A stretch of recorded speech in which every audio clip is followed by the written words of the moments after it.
Hi everyone. तो पहले तो आप सभी को हैप्पी न्यू ईयर। आपको, आपकी फैमिली को बी हैप्पी एंड हेल्दी। वैसे तो हमारा कोई प्लान नहीं था न्यू ईयर का, बट इस मोटे को घूमना था लुलु मॉल, तो दीदी के साथ हम लोग निकल गए लुलु मॉल की तरफ। अंदर एंट्री मारते ही हम लोग डायरेक्ट एस्केलेटर पे ऊपर नीचे करने लगे। पता नहीं क्यों, ये देबू को क्या पसंद है, बस हम लोग कर रहे थे। और यहाँ पे आई थिंक कि कोई स्टेज परफॉर्मेंस होने वाली है आज रात को। कुछ काम तो नहीं है हमारे पास, बस हम लोग घूम रहे थे, देख रहे थे। फिर हमें दिखा डीकैथलॉन, हम उसके अंदर गए। वहाँ भी बस चीज़ें देख रहे थे, ऊपर नीचे कर रहे थे एस्केलेटर पे बस। फिर हम लोगों ने कोशिश करी एक फ्रेम में एडजस्ट होने की, जो कि हमारे लिए बहुत ही ज़्यादा मुश्किल था। वहाँ पर चीज़ें देखते देखते एक जगह पे दी को एक बैग पसंद आया, जो कि काफ़ी सोचने के बाद उसने डिसाइड किया कि उसे ले लेना चाहिए। ये लोग चीज़ें देख रहे थे और मैं थकी हारी बैठ के बस इनका वेट कर रही थी, इनको देख रही थी यहाँ वहाँ कि क्या कर रहे हैं। बस इनके पीछे घूमने का काम था मेरा। देबू को ये आर्चरी काफ़ी पसंद आई थी, बट दी ने उसे साफ मना कर दिया कि बेटा तू अपना देख ले, मैं कुछ नहीं करने वाली हूँ। और इन लोगों की ऐसी हरकतों की वजह से हमें हर जगह सुनना पड़ता है।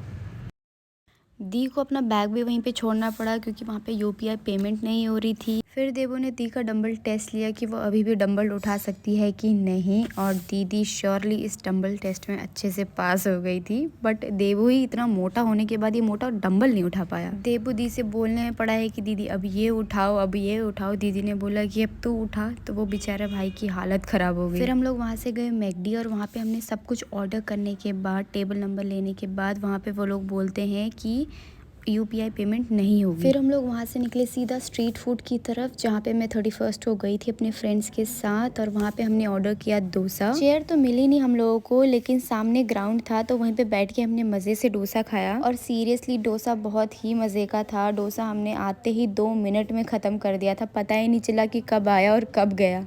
फिर देबू और मैं देखने गए कि क्या क्या और है जो हम लोग ट्राई कर सकते हैं, बट सोचा था कि ठंडा ज़्यादा हो रहा है तो चाय और बन मक्खन ही खा लेते हैं। खाना आने में भले टाइम लग जाए, बट खाना ख़त्म करने में हम लोगों को बिल्कुल भी टाइम नहीं लगता। 2 मिनट के अंदर अंदर ये सब भी हमने ख़त्म कर दिया था। चाय पीने के बाद हम लोगों को इतनी गर्मी लग गई थी कि उसके बाद हमने डायरेक्ट पकड़ी आइसक्रीम, जो कि इस मौसम में बिल्कुल भी सूट नहीं हो रही थी। अंधेरा काफ़ी हो रहा था, तो फिर मैंने सोचा कि अब बस घर जाते हैं। तो हम लोग निकले घर की तरफ, और मैंने सोचा कि व्लॉग भी ख़त्म, बट नहीं।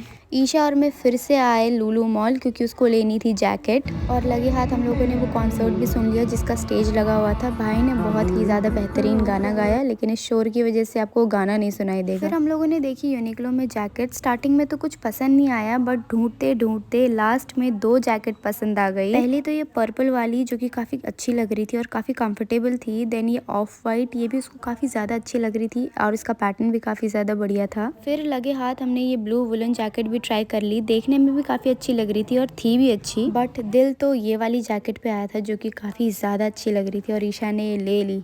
किस्मत से ये मेरे हाथ भी आ ही जाएगी एक ना एक दिन। सब कुछ फाइनलाइज करके, बिलिंग वगैरह करवा के हम लोग गए घर की तरफ, और यूनिक्लो को कहा टाटा बाय बाय, और साथ में इस भाई को भी, क्योंकि इसने बहुत ही ज़्यादा हेल्प करी है। ईशा को घर छोड़ने के बाद ईशा को भी टाटा बाय बाय किया, क्योंकि आज वो जा रही है लखनऊ से, क्योंकि इसके कॉलेज के एग्ज़ाम्स होने वाले हैं। फिर मैं गई अपने फेवरेट प्लेस पे, मामा के पास। कहीं पे भी आओ या जाओ, इस स्पॉट पे आना बहुत ही ज़्यादा ज़रूरी है, क्योंकि यहाँ पे है हमारे मामा का स्टॉल मोमो का। फिर हमारे मामा ने किए घर के लिए मोमोज पैक। मोमो लेने के बाद मामा को किया टाटा बाय बाय, और आप लोगों को भी bye bye, good night, sweet dreams.